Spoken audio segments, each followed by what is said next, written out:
اگر تم بھی ان پیغمبر کو نہ مانوگے تو اس دن سے کس طرح بچو گے جو بچوں کو بوڑھا کر دے گا، جس سے آسمان پھٹ جائے گا، یہ اس کا وعدہ پورا ہو کر رہے گا۔ شروع اللہ کا نام لے کر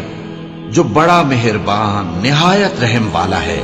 اے کملی میں لپٹنے والے،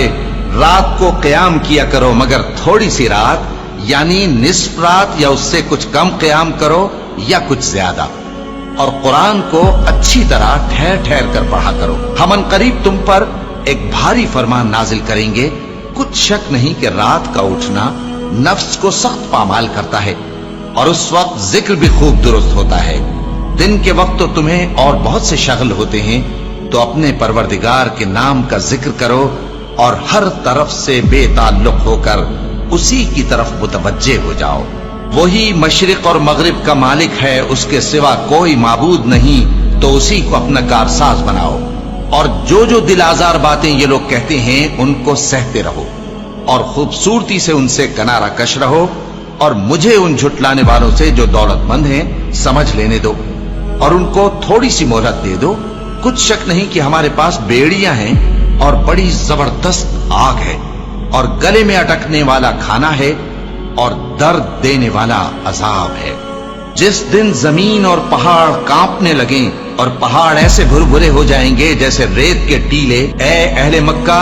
جس طرح ہم نے فرعون کے پاس موسیٰ کو پیغمبر بنا کر بھیجا تھا، اسی طرح تمہارے پاس بھی محمد صلی اللہ علیہ وآلہ وسلم ایک رسول بھیجے ہیں جو تمہارے مقابلے میں گواہ ہوں گے۔ سو فرعون نے ہمارے پیغمبر کا کہا نہ مانا تو ہم نے اس کو بڑے دردناک انداز سے پکڑ لیا۔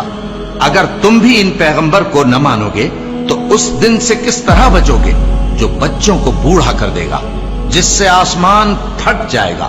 یہ اس کا وعدہ پورا ہو کر رہے گا۔ یہ قرآن تو نصیحت ہے، سو جو چاہے اپنے پروردگار تک پہنچنے کا راستہ اختیار کر لے۔ تمہارا پروردگار خوب جانتا ہے کہ تم اور تمہارے ساتھ کے لوگ کبھی 2/3 رات کے قریب اور کبھی آدھی رات اور کبھی تہائی رات قیام کیا کرتے ہو، اور اللہ رات اور دن کا اندازہ رکھتا ہے۔ اس نے معلوم کیا کہ تم اس کو نبھا نہ سکو گے، تو اس نے تم پر مہربانی کی، پس جتنا آسانی سے ہو سکے اتنا قرآن پڑھ لیا کرو۔ اس نے جانا کہ تم میں بعض بیمار بھی ہوں گے، اور بعض اللہ کے فضل یعنی معاش کی تلاش میں ملک میں سفر کریں گے، اور بعض اللہ کی راہ میں لڑیں گے، تو جتنا آسانی سے ہو سکے اتنا قرآن پڑھ لیا کرو، اور نماز قائم کرتے رہو، اور زکوٰۃ ادا کرتے رہو، اور اللہ کو نیک نیتی سے قرض دیتے رہو، اور جو عمل نیک تم اپنے لیے آگے بھیجو گے اس کو اللہ کے ہاں بہتر اور صلے میں بہت عظیم پاؤ گے، اور اللہ سے بخشش مانگتے رہو، بے شک اللہ بخشنے والا ہے، مہربان ہے۔